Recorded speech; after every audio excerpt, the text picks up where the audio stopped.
Al Falah university से जुड़ी ये बड़ी खबर है। यूनिवर्सिटी के फाउंडर का क्रिमिनल रिकॉर्ड सामने आया है, क्रिमिनल बैकग्राउंड सामने आया है। फाउंडर का नाम जावेद अहमद सिद्दीकी है। एजुकेशन से एग्री बिजनेस तक कारोबार है। सिद्दीकी के नाम करीब 9 से 15 कंपनियां हैं। जामिया नगर के पते पर 7 कंपनी रजिस्टर्ड हैं। धोखाधड़ी केस में तिहाड़ में भी सिद्दीकी रहा है। जावेद सिद्दीकी पर 7.5 करोड़ रुपए धोखाधड़ी केस है। बता दें कि जावेद सिद्दीकी के दुबई भागने की खबर है। तो यूनिवर्सिटी के जो फाउंडर है जावेद सिद्दीकी, उसका भी क्रिमिनल बैकग्राउंड सामने आया है। धोखाधड़ी केस में तिहाड़ में भी सिद्दीकी रहा है। जावेद सिद्दीकी पर 7.5 करोड़ रुपए की धोखाधड़ी का केस है। जावेद सिद्दीकी दुबई भागने की तैयारी में, इस तरह की जानकारी है कि दुबई भागने की खबर है। जावेद सिद्दीकी पर 7.5 करोड़ रुपए की धोखाधड़ी का केस है।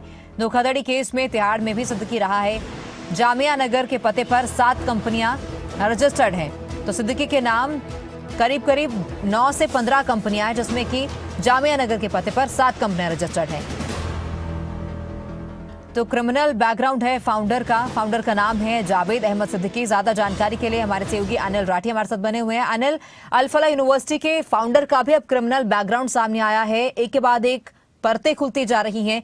बैकग्राउंड जो है काफी क्रिमिनल पाया गया है। धोखाधड़ी के केसेस दर्ज हैं। दुबई भागने की भी खबर सामने आ रही है। क्या ताजा अपडेट है इस पर?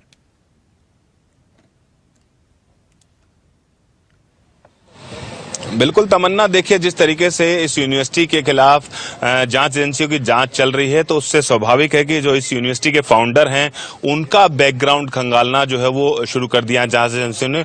उनके खिलाफ जो है वो पहले बात करी जाए 7.5 करोड़ रुपए का चिट फंड का केस, 37 महीने की तिहाड़ में जो है वो ये लोग जावेद सिद्दीकी जो इसके संस्थापक हैं वो रह के आ चुके हैं।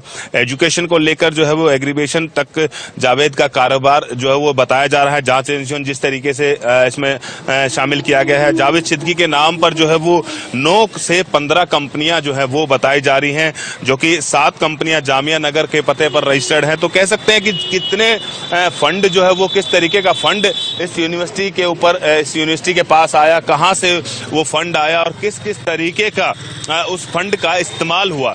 अब तमाम जो तार हैं वो इसके जावेद सिद्दीकी के ऊपर जो है वो जुड़ते हुए दिखाई दे रहे हैं, क्योंकि इसके फाउंडर जो कह सकते हैं कि वही इसके उनके ऊपर क्रिमिनल बैकग्राउंड जो हो जिस तरीके से उनका निकला, तो स्वाभाविक है कि जिस तरीके की गतिविधियां यहाँ पे हो रही हैं उसको लेकर के अब जांच एजेंसियां जो है वो उनके ऊपर सख्त नजर जो है वो बनाए हुए हैं, पहरा बनाए हुए हैं, क्योंकि कहीं ना कहीं दुबई भागने की फिराक में जिस तरीके से जो बताए जा रहे हैं, और कई ऐसे और भी डॉक्टर हैं इनके साथ जो कि आउट ऑफ स्टेशन यानी कि आउट ऑफ कंट्री यहाँ से भागने की प्लानिंग में थे। लेकिन फिलहाल जांच एजेंसियां जो है वो उन पर नकेल कसे हुए, और जांच एजेंसियों के रडार पर पूरे तरीके से वो लोग हैं जो कि इस पूरे घटनाक्रम के अंदर शामिल थे। इस घटनाक्रम को जो है उन लोगों ने अंजाम दिया। तो साफ तौर से जांच एजेंसी ने कर दिया है कि किसी भी तरीके से कोई भी आरोपी जो इस पूरे घटनाक्रम के साथ जुड़ा हुआ है उसको बिल्कुल कतई नहीं बख्शा जाएगा। किसी भी सूरत में उसको यहां से बाहर नहीं जाने दिया जाएगा। फिलहाल की बात कर जाए तो फिलहाल तमाम जांच एजेंसियां जो है वो अपनी अपनी पैनी नजर